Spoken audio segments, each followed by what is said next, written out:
Hello, I'm Tasha. Welcome. Thank you so much for stopping by and spending some time with me. I appreciate you being here. I want to start this kind of rambling video thanking all my subscribers, all my new subscribers.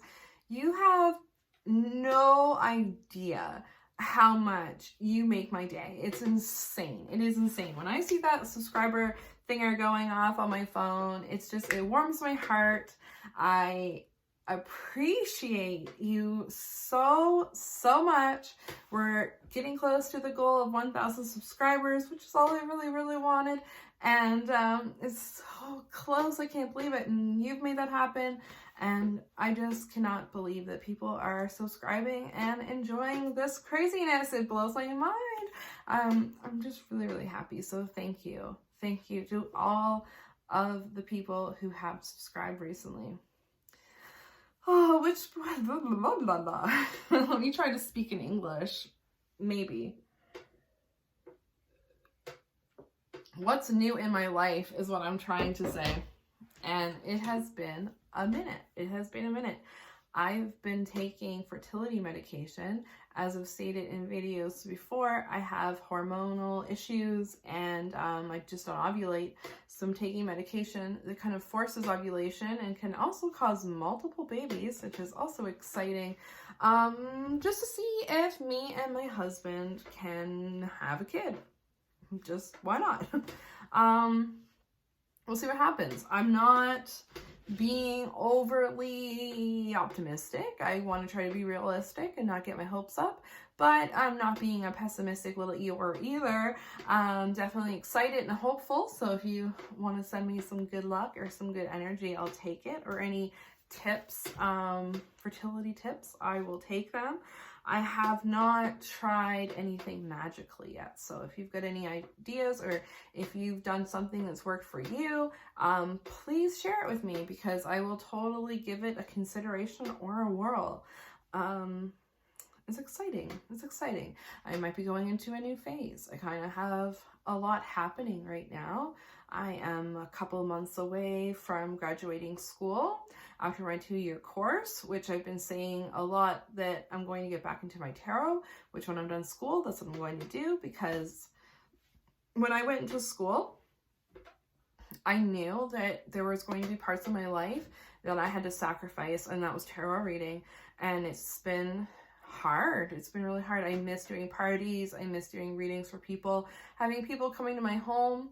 I do have folks who have been repeat clients or word of mouth clients, and I'm very grateful to, who have been coming, and I've been doing readings online and stuff. So it's not like I'm not completely active, but I am maybe a small fraction of where I was at before, which I'd kind of like to get back to.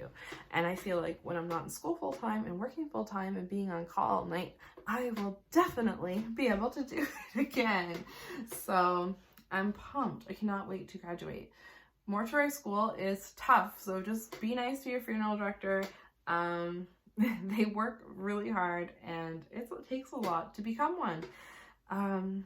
What else has been going on? I've been so moody because of the fertility medication. I'm laughing about it right now. I'll probably cry about it in 20 minutes. I've never cried more in my life. Anyone else who's taking this, I don't know the name of the specific name of the drug that I'm on, but anyone who's taking a fertility thing for hormones, you probably can relate, or if you've gone through it, it's like 1 minute everything is great, next minute you're depressed, next minute you're crying, next minute you're happy. Like, I've just been all over the place, and I haven't felt this way since my rock bottom depression experience in 2016. That was the worst of my depression I've ever felt in my life. And I felt that way on Sunday. Like, it sucked. It was just yesterday. Ugh. And then today I feel great. But it's just been all over the place, and I don't like it. I'm going to talk to my doctor about what we can do. I'm been cleared to continue to take my antidepressants because it's too much of a danger to take me off of them.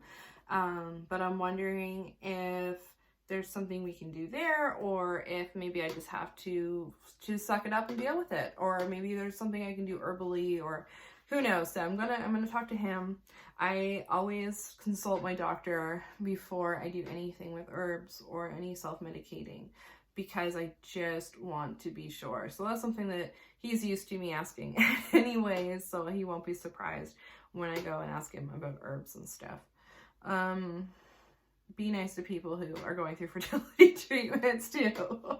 Let's just be nice to everybody, actually. Let's just be nice to everybody.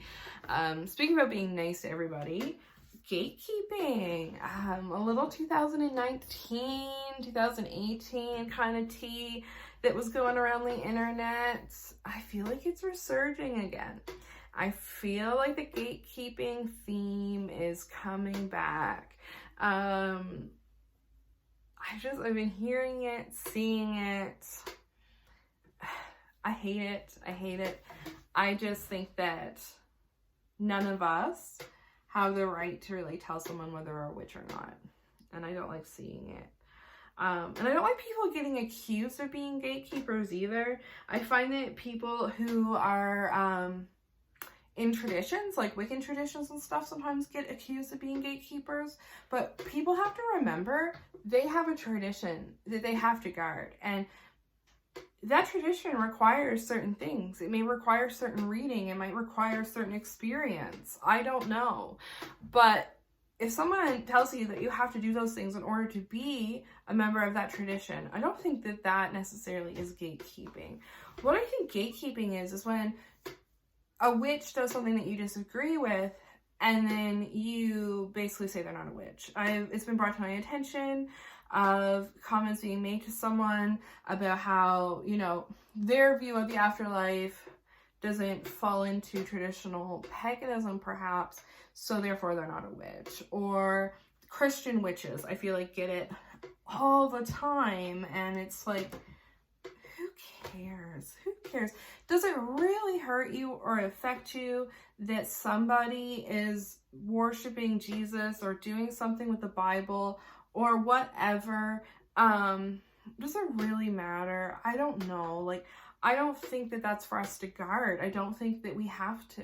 I think that witchcraft is such an individualized practice that all those other witches, whether we agree with them or not, are just adding something more to the big quilt that is witchcraft. Like, why do we want the quilt to be only one color? Like, that's not very fun. Let's get a bunch of different colors in there. Let's get a bunch of different people in there and, like, just let it grow and continue to grow and to continue to be a home for people who haven't felt at home with religion in a really long time. I think that we need to be more accepting as a community that's already very accepting. So it's messed up, you know? And then I saw, like, authors being accused of gatekeeping because they're encouraging people not to buy, like, those 99-cent ebooks that are written by probably a group of people. I don't think that's gatekeeping. I think that's just protecting the information that people receive, wanting them to have quality information. And yeah, I'm not so much against that, but I just think it's so funny when I hear about people saying, like, you're not a witch. Like, I've heard that my whole path until I kind of went and did my own thing. You know, oh, you're interested in Nyx? Oh, well, she's a dark goddess. You're not a witch. Oh, you're interested in Lucifer? You're definitely not a witch. And you read Anton LaVey? Oh my God, you're definitely not a witch. And then it would be, oh, you practice with the Virgin Mary. Well, then you're not a witch. Well, guess what? I'm a freaking witch. Like, you're a witch, we're all a witch. Like, we're witches. It's awesome. Let's all just be there. Let's all just be ourselves. Let's bring our individuality. And us folk who have been in the path for a long time, who are starting to become more elders in the community, let's just not gatekeep it. Let's make sure that people understand that there are traditions and that they need to be respected and kept in some ways, but also we can evolve, we can change. Like, there's so much we can do and grow. And I feel like for new people, it's very intimidating coming to the craft. And I think that sometimes we forget about that. We forget what it felt like when we were first becoming witches. And those older witches were like, no, no, no, you're not a witch, blah, blah, blah. Let's not do that. Let's not do that. Let's see what other people want to bring to the table. If someone's an atheist, that doesn't make them not a witch. That doesn't take their ability to be a witch away from them, in my opinion. Like, it's confusing to me, but I'm not going to tell you you're not a witch. Like, same as people who follow Christian Wicca or Christian witchcraft, or however, whatever the proper phrase is there. There's some of it that I don't quite understand, but I wouldn't say that you're not a witch. I would say all the power to you, and please teach me so I can better understand and be a better witch myself. That went off on a little tangent, I guess, but it is what it is. Let's see. I thought that we could also, before I go, pull a couple of cards. These are from an animal oracle I've been working with kind of lately, pulling cards from. And I thought we could do it for the 4 elements. So whichever element your sign falls into, earth, air, fire, or water, this is the card for you. So let's see. So let's start with earth. And you've got the salmon. Exciting. Faith, determination, independence, and change. So that's your message. And your animal to kind of focus on is the salmon. Look at you swimming upstream. We'll do air next. Ooh, okay, a little birdie. That's pretty fitting. The eagle. Vision, freedom, authority, and inspiration for you. Now our fire babies. Okay, fire. You've got the crayfish. We've got kind of an ocean thing going on. We're 2 for 2. Protection, perseverance.